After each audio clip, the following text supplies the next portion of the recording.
فکر میکنید یه نفر چطور میتونه با شمردن از 1 تا 100,000 دنیا رو تکون بده؟ بله، داریم درباره مستر بیست حرف میزنیم. مستر بیست یا همون جیمی دونالدسون روز 7 می سال 1998 تو شهر کوچیکی به اسم گرینویل تو ایالت کارولینای جنوبی به دنیا اومد. گرینویل یه شهر آروم و بی سر و صدا بود. نه خبری از شهرت بود، نه هیجان خاصی. خانواده جیمی هم یه خانواده معمولی بودن. جیمی از همون بچگی به چیزای عادی راضی نبود.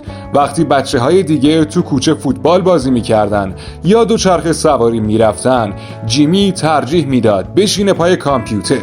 ساعتها وقتشو صرف تماشای ویدیوهای یوتیوب میکرد.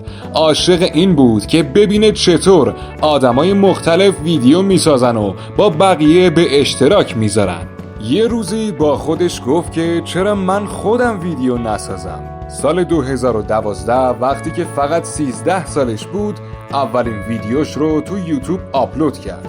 موضوع ویدیوهاش چی بود حالا؟ گیمینگ و نقد بازی‌های ویدیویی. البته اگه بخوام صادق باشم کیفیت این ویدیوها خیلی پایین بود. نه ادیت حرفه‌ای داشت و نه تجهیزات درست و حسابی. اما جیمی یه چیزی داشت که خیلی‌ها ندارن: عشق و پشتکار. ویدیوهاش بازدید زیادی نمی گرفتن. شاید هر ویدیو 50 تا 100 تا بازدید میخورد. ولی این موضوع هیچ وقت جیمی رو ناامید نکرد. شبها تا دیر وقت می نشست و ویدیو می ساخت. هر بار سعی می کرد یه چیز جدید یاد بگیره.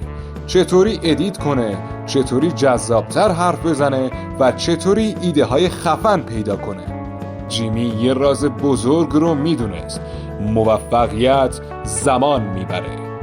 بالاخره بعد از سالها تلاش سال 2017 یه ایده زد به سر جیمی که زندگیشو عوض کرد: شمردن از 1 تا 100,000.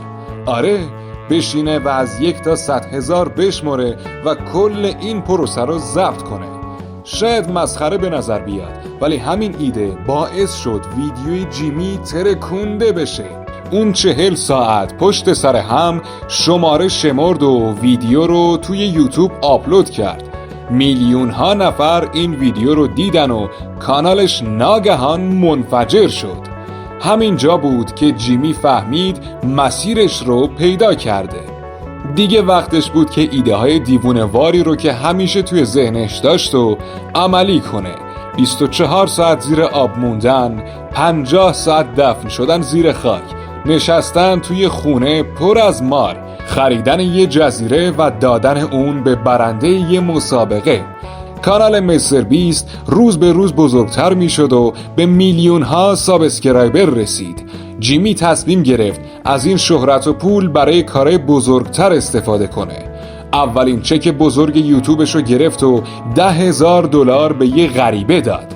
اون لحظه‌ای که دید چقدر این کار حال اون آدمو خوب کرد، فهمید که میخواد این کار رو ادامه بده.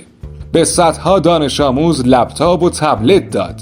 کل قفسه های فروشگاه رو خرید و به خیریه ها بخشید. هزینه عمل چشم 1000 نفر رو پرداخت کرد تا دوباره بتونن ببینن. مردم عاشق این کارهای جیمی بودن. ولی جیمی به همینجا قانع نشد. اون تصمیم گرفت دنیا رو تغییر بده. با پروژه تیم تریز تونست با کمک طرفداراش 20 میلیون درخت بکاره. بعدش هم پروژه تیم سیز رو راه انداخت و تا بتونه 30 میلیون پوند زباله رو از اقیانوس ها جمع کنه.